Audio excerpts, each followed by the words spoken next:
So I watched the news, and I've been wondering lately whether 'tis nobler in the mind to suffer the slings and arrows of outrageous fortune, or to take arms against the sea of troubles and by opposing end them.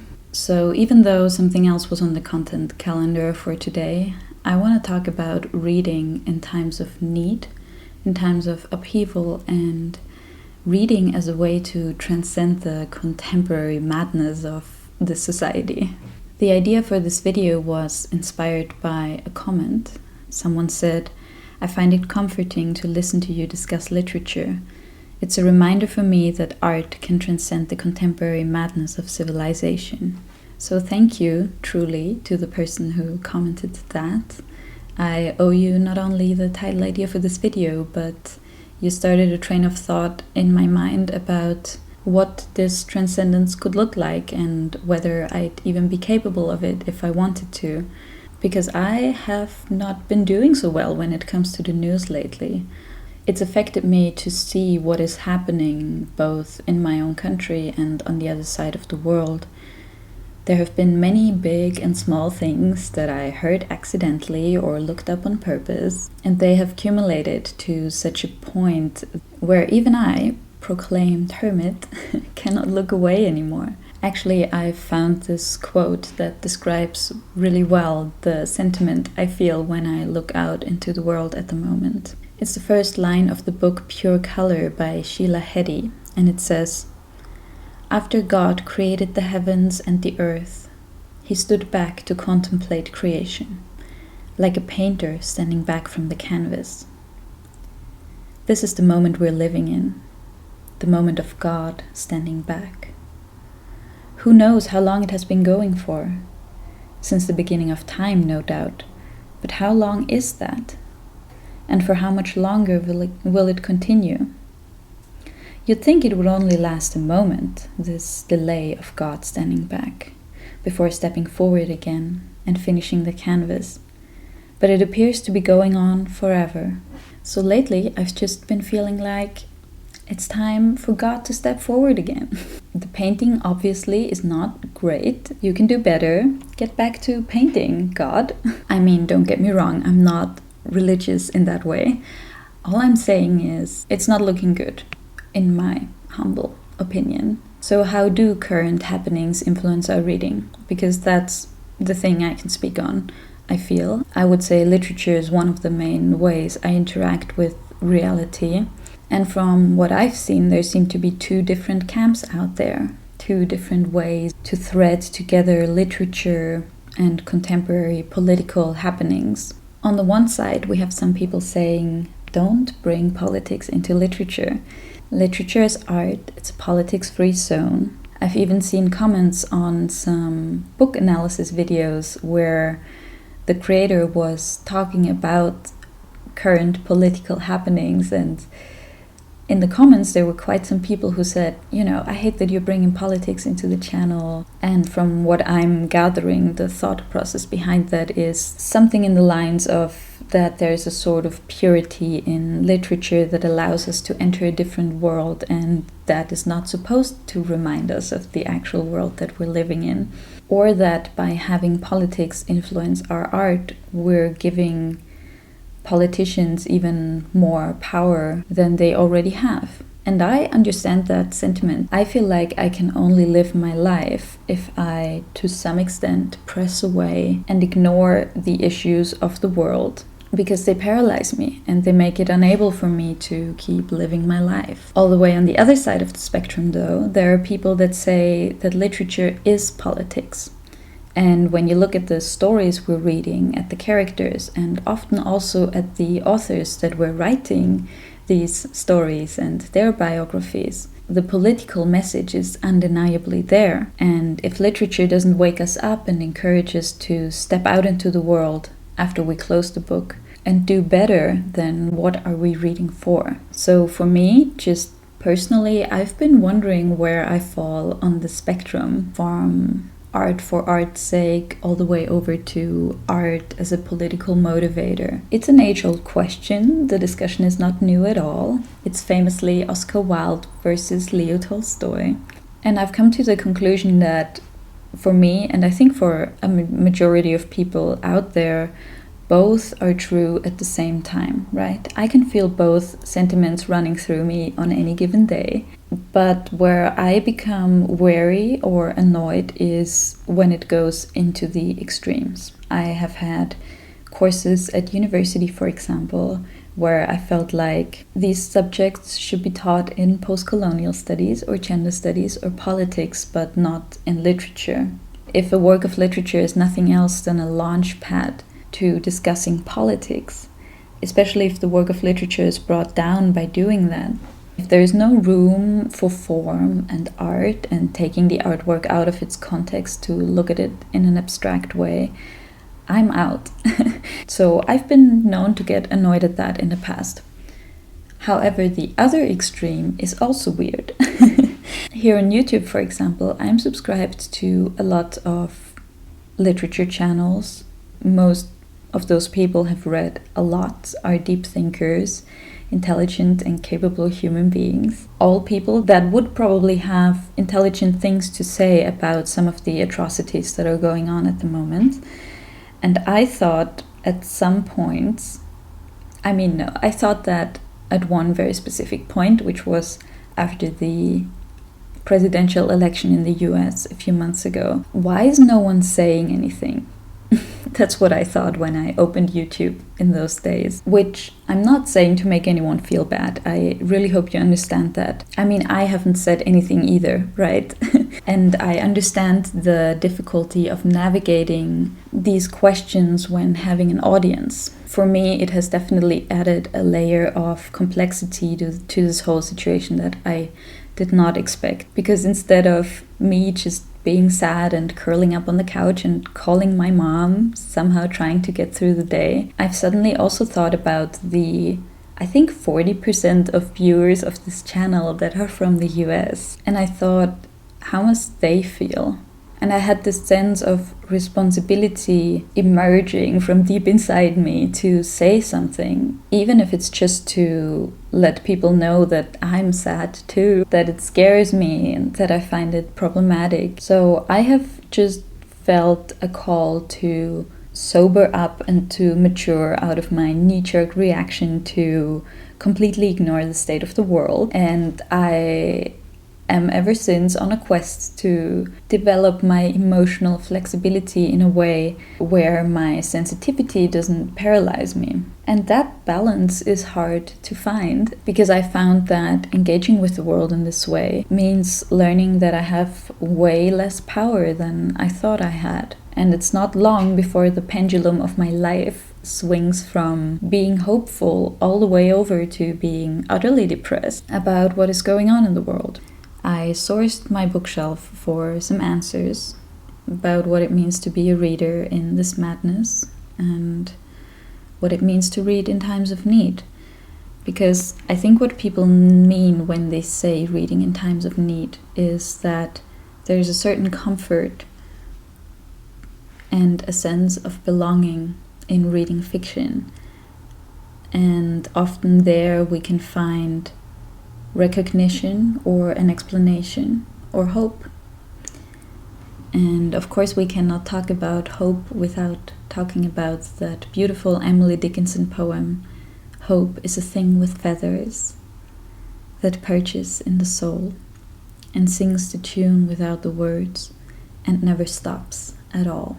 And that's, I think, the first explanation I could find for myself for why the heck one would keep reading in this madness. I keep reading to keep my hope up. Hope is a thing with feathers that never stops at all. And I, for one, haven't lost my belief in humanity. I'm deeply convinced, more than ever, that people are good, that no one is born wanting to do harm to someone else. And the two things that have cemented that belief in my brain were reading fiction and doing a lot of group therapy. I've just been proven again and again that we all seem to fall from grace in a way by being hurt, usually during childhood, that something happens in our early years where we don't feel safe or we don't receive the support that we would have needed, and that turns us into weird, egocentrical, greedy people as adults. The next reason that I read for that is connected to the first is empathy. There are studies, I think I've read about it in a Johann Hari book, that show that reading fiction increases empathy in a way that is even measurable. And yes, 1,000 times yes, it does. I think James Baldwin said it best when he said, quote, "In some blind and instinctive way, I knew that what was happening in those books was also happening all around me. And I was trying to make a connection between the books and the life I saw and the life I lived. This was one that others lived too. You think your pain and your heartbreak are unprecedented in the history of the world, but then you read. It was books that taught me that the things that tormented me the most were the very things that connected me with all the people who are alive. I was the man. I suffered. I was there." Reading and sensitivity just go together. So I want to make the rest of this video tips and quotes that I hope can be as much of a guiding light to you as they are to me in how to navigate these current times. And let me just say, way too late in this video, these are my own thoughts, by which I'm striving to make known not matter but me, as Montaigne would say. It goes without saying that the argumentation in this entire video is inherently subjective. I have not studied politics or history, and I will most likely change my mind. These are mere ideas and quotes woven together by my own thoughts to a vague net that you might or might not resonate with. My only hope is that what you'll be left with is a heightened sense of compassion for your own and other people's suffering. In fact, I've been very inspired by Montaigne lately. I've been reading his essays. He's said to be the founder of the personal essay, and reading through those, it's very wholesome to see how scattered and unfinished his thoughts are at times. I was somehow under the impression that these are going to be extremely robust, thought through, bulletproof arguments and essays front to back, planned through in every single way, but that's not the case. And actually, in French, essayer, right? So essay, I think, comes from probably Latin, but I know in French it's essayer, which means to try. And that's what these essays are, and what this video is as well. You're witnessing me sorting through my thoughts, essentially. In fact, the other day I read this passage, so strange, listen to this comparison. It's the 8th essay called On Idleness. It says, quote, "Just as fallow lands, when rich and fertile, are seen to abound in hundreds and thousands of different kinds of useless weeds, so that, if we would make them do their duty, we must subdue them and keep them busy, with seeds specifically sown for our service. And just as women, left alone, may sometimes be seen to produce shapeless lumps of flesh, but need to be kept busy by a semen other than her own in order to produce good natural offspring, so too with our minds. If we do not keep them busy with some particular subject which can serve as a bridle to rein them, they charge ungovernably about, ranging to and fro over the wastelands of our thoughts." Which, Montaigne, that's such a weird thing to say. I mean, I understand the times were different, but that's my entire point. I don't think he would make that comparison with women anymore if he lived today. It's a weird thing to say for us now, and I'm sure some equally weird thing probably came out of my mouth in this very video. So you know that, I know that, okay? Okay. So number 1, understanding. There's this beautiful quote, I think, by David Whyte that says, "Make yourself a door through which to be hospitable, even to the stranger in you. Realizing that there is a tremendous amount of fear behind every hateful action, and recognizing further that we all just want love and safety somehow makes it easier to not fall into divisiveness, right? I think dichotomies are really dangerous, and we shouldn't become radicalized in either direction. So practicing to see the world in shades of gray means that we have to realize how those same mechanisms and those same fears are inside of us too, and that we too sometimes act in atrocious ways.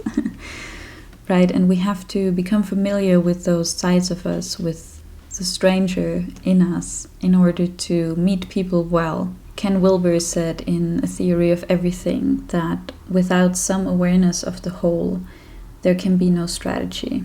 And without strategy, there's only drift. Next, boundaries with media and social media, of course. If you're letting media affect your life in a negative way, you're giving everything that is happening an even more negative influence than it already has. That's what a very wise friend of mine said to me the other day, and it made me consider how my light is spent.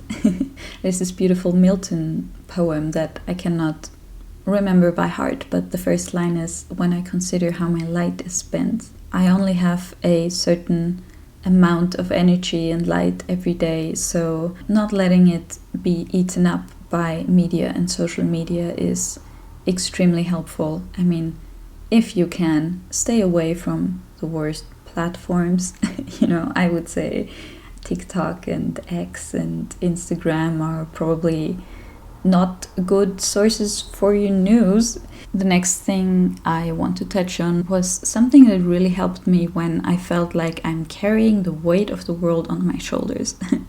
I don't know if you know that feeling, but when the atrocities just accumulate and you feel like they're all on you, the weight of the world doesn't exist. There are individual lives that are sometimes affected tremendously, but the collection of it only exists in our minds. Next point, I encourage you to read something contemporary. I really shy away from contemporary works of literature, but I recently did that. I read a novel that deals with current questions of feminism, and hey, it wasn't that bad. Other than that, a little gentleness with yourself and others goes a long way. Spending time in nature is never wrong. We can all be a safe space for each other, and lots of goodness is slipping through our fingers because simply no one notices. Another thing I learned, which is hard to implement but so important, I think, is that good and bad are abstractions that happen when we cut the flow of life into little pieces and we just take one specific bit out and we label it good or bad. We have to understand that maybe things are happening for a reason, and that our minds might be a bit too little to understand the bigger picture. And this is a very, I would almost say, spiritual idea, which, I don't always have access to that way of thinking in my daily life, but I thought I'd put it in here as some food for thought. There's a Rupert Spira quote I want to read to you, where he commented on the George Floyd situation a few years ago, and he said, "It is our sacred duty to love everybody equally. The appropriate response to this situation must be informed by the understanding of our shared being. If it doesn't come from this, and instead comes from only seeing their conditioning and the prejudice and the division which caused the injustice in the first place, will be present to a degree in our response. And although our response may be effective, to a degree, in the short term, in the long term it won't put an end to the injustice, because it has not uprooted the cause of the injustice. That is, that we don't love each other equally. Our response must be informed by the love of these two people. If we feel the love for these two people equally in our hearts, we are in a position to respond appropriately and take whatever action necessary. I'm not implying we shouldn't take action. Sometimes very firm action is required. This is one such case. If it doesn't come from love, it won't have the power to effect the change in society for which so many people deeply long. So take care of yourself and each other out there. Thank you for sticking with me as I am trying to figure out my part in this whole thing. Your support doesn't go unnoticed. I'm very open to feedback and discussions in the comments. And lastly, I have the ability to make these videos only because of the people that support me on Ko-fi. It keeps the channel running and you'll truly never know how much I appreciate you. So if you're enjoying this and you want these videos to keep coming, please consider supporting me on Ko-fi. I will link it as the first link in the description box below. And I love you all so much, and I'll see you again soon. Bye-bye. I love how David Foster Wallace said, "The really important kind of freedom involves attention and awareness and discipline and effort and being able truly to care about other people and to sacrifice for them over and over in myriad petty little unsexy ways every day."